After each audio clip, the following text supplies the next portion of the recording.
Директивата за енергетски карактеристики на зградите содржи и дел кој се однесува на регулирање на контролата на системите за грејење и ладење, што е надополнето со контрола на комплетниот машински систем во зградите. При тоа контролата опфаќа контрола на сите шеми, како се составени, како работат, кои процедури се користат, извештај за резултатите и препораки, алтернативни мерки кои можат да се произведат еднакво влијание во смисла на заштеда на енергија, како тоа еднакво влијание да биде покажано и да се направи извештај за истото, електронски надзор и контрола на системите кои можат да се препознаат како поединечни делови за контролирање и регулаторни барања за техничките системи во постоечките објекти.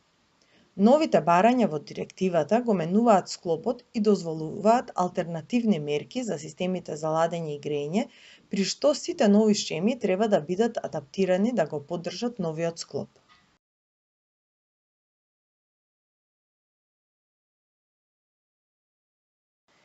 Земјите членки можат да направат различен избор во однос на тоа како ќе ги имплементираат редовните контроли под директивата и во однос на тоа се флексибилни. 13 од нив имаат избрано алтернативни мерки за контрола на системот за грејење, а 7 имаат избрано алтернативни мерки за контрола на системот за ладење. Сето тоа е внесено во директивата од 2019. После 6 годишно искуство, барем 5 инспекциски шеми се прегледани, што наложи промени во барањата од директивата од 2010 и тоа во делот како шемите работат и како резултатите од другите промени да се вклопат во националните регулации. Тешкотиите кои треба да се надминат вклучуваат собирање на податоци, како да се реши некомплетната контрола, правила за правење на разлика помеѓу обичен и комплексен систем и како тој извештај да биде составен за корисниците и сопствениците на зградата кои не се машински експерти. Недостаток на податоци за инсталираната опрема и времето кое треба да се потроши за да се решат проблемите се клучни кога станува збор за комплексните системи. Контролата на системите бара достапност до сите делови, што е релативно тешко и некои недостатоци се тешко видливи. Потешки аспекти за контрола се известувањето за ефикасноста на системот и капацитетите во однос на побарувачката на зградата. Контролата се врши на системот за грејење, контрола на бољарите, котлите и слично, и на системот за вентилација, односно контрола на системите за ладење и климатизацијата. Шемите за контрола се воведени од 2009 година. Доколку се направи брза контрола, може да се пропуштат одредени информации, но од друга страна не треба извештајот ни да е полн со непотребни технички детали. Подобро е фокусот да се стави на пораките кои нестручните сопственици или корисници на просторот можат да ги разберат, со цел да се влијае повеќе и да е исплатливо. Алтернативните методи секогаш вклучуваат совети кои не се специфични за секоја инсталација. Тие опфаќаат и публицитет и промотивни кампањи, грантови и иницијативи за финансирање, даночно олеснување и волонтерски контроли, договори, одржување, прописи за замена на стари и неефикасни компоненти и слично. Не постои униформираност во однос на алтернативните методи според директивата или некои примери за еквивалентни извештаи кои се бараат. Алтернативните извештаи кои во 2011 ги изготвија земјите членки во многу нешта беа неприфатливи за директивата. Барањата кои беа од дирекцијата поставени вклучуваа опис на алтернативните мерки, опис на хипотетичките контроли кои се наместо контролните шеми, изјава за методологијата која се користела заедно со заклучоците и резултатите од заклучоците за секој предвидено сценарио изразено во единици на енергија. Земјите членки, потписнички на директивата, мораат да обезбедат цертифицирање на енергетските карактеристики на зградите и контрола на системот за грејење и ладење од страна на квалификувани и акредитирани експерти.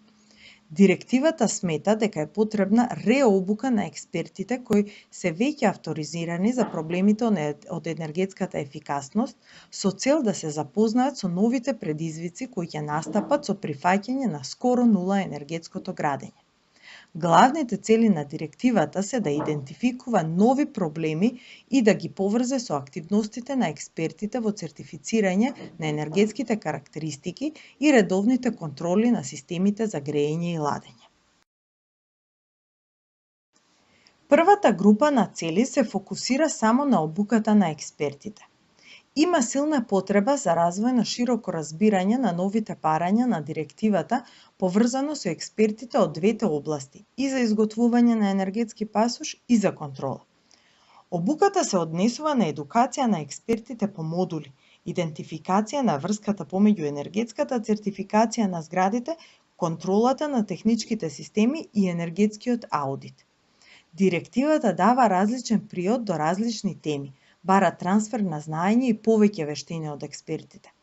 Затоа се неопходни додатни обуки за да се следат новите концепти, како што е сега случајот со тенденцијата за скоро нула енергетско градење и оптималните трошкови потребни за минимални барања за енергетските карактеристики на зградите, како и фокусирање кон интегрирање кон обновливите извори на енергија. Особено внимание беше посветено на дискусијата за прецизната потреба за оценување на техничките својства на градовите, стамбените единици и другите градбени компоненти, како и техничките системи со кои се врши енергетско рангирање. Исто така, обуката се однесува и на тоа како експертите би требало да комуницираат со сопствениците на тоа како да се справат со реалните енергетски потрошувачка и препораките како да се достигне подобра и пореална енергетска ефикасна инвестиција. Директивата бара регуларни контроли на системите за грејење и ладење, додека пак енергетскиот аудит вклучува извештај за системот за грејење и ладење во зградата. Некои од активностите од енергетскиот аудит се слични како тие што ги пропишува директивата за контрола, иако употребата и нивото на деталност се различни. Како и да е, постои потенцијал за интеграција и координација.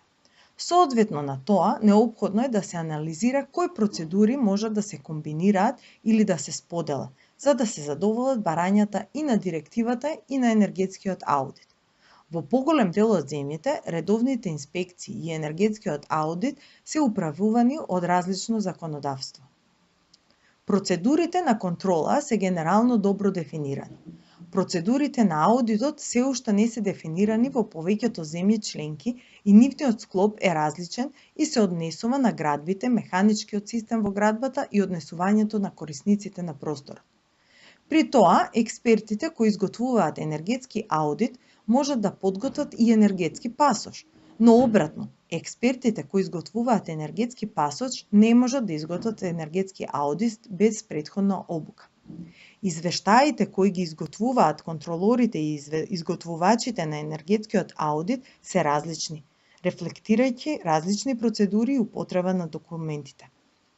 Енергетските пасоши, контролите и аудитот се изготвуваат за различни прилики и интервали, ограничувајќи ги можностите за споделување на активностите. Доколку се извадат во исто време, можат да понудат значајни можности за намалување на трошоците и постигнување на повеќе значајни резултати. Постои разлика помеѓу нивото на образование и искуство кое е потребно да го има експертот кој е контролор и оној кој изготвува аудит. За изработка на енергетски аудит е потребно големо знаење како експерт и широки познавања во многу области, за разлика од стручњаците кои изготвуваат цертифициран документ за енергетските карактеристики на објектите.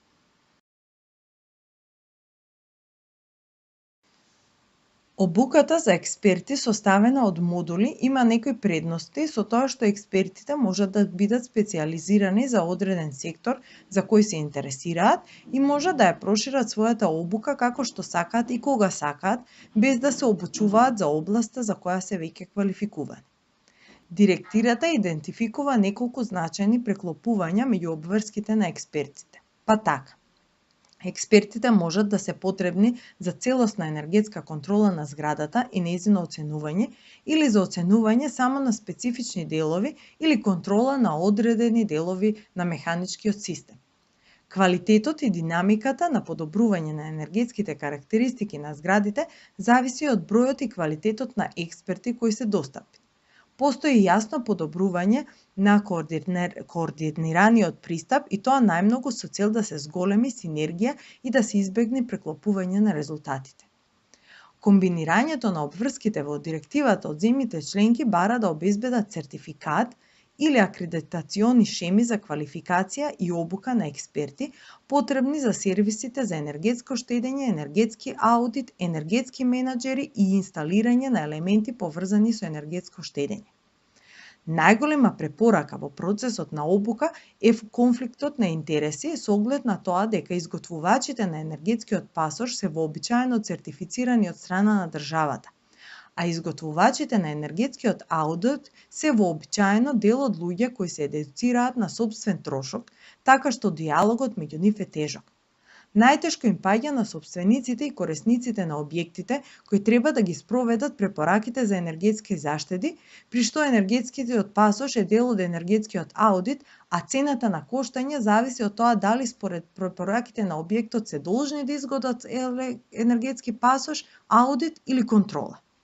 Обуката треба да биде по модули и програмата треба да има иста основа, но различни детали.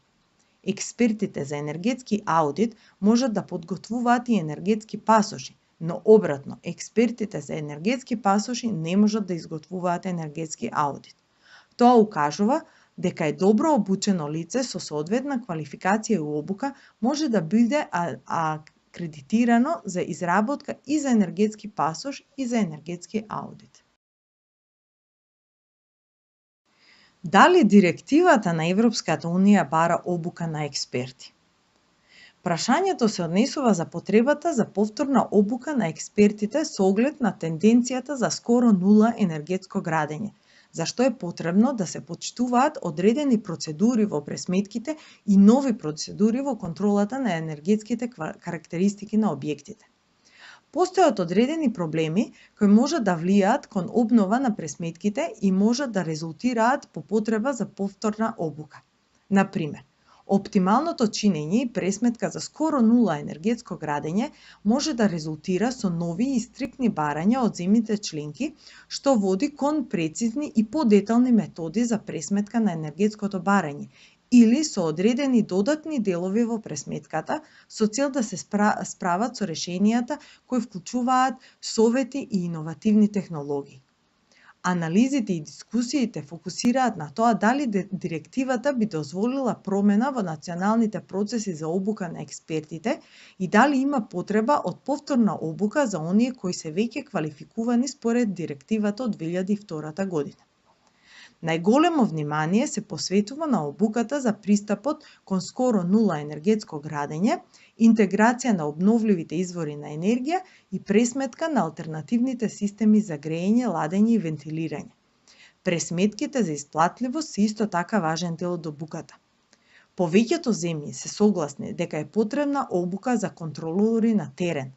Со цел да се контролира како треба системот за ладење и грејење, експертите мора да имаат пристап до зградата и системот за време на контролата. Тие треба да имаат обука за контрола на терен, за да можат правилно да ги идентификуваат основните карактеристики на системот. Што се однесува до техничката спремност на експертите, треба да се обучени да знаат да ги проектираат точно потребите за енергетско сертифицирање на објектите со користење на специфични податоци од градбата. Треба исто така да се обучени да ги селектираат соодветните гранични услови. Времето и трошоците кои се потребни за собирање на релевантните податоци треба да се земат во предвид. Експертите треба да знаат повеќе детали за техничките проблеми, како да ги интегрираат обновливите извори на енергија во постоечките згради, напредните технологии и новите материјали. Обуката за на терен е обврзувачка и експертите после неа треба да можат да имаат пристап и до зградите и до техничките, односно машинските системи. Енергетскиот пасош, меѓутоа, не треба да се го земе во предвид однесувањето на сопствениците и треба да ги прикаже реалното влијание врз основа на препораките за подобрување на енергетската зависност од актуелната употреба на зградата. Експертите мора да бидат обучени да обезбедат соодветни препораки.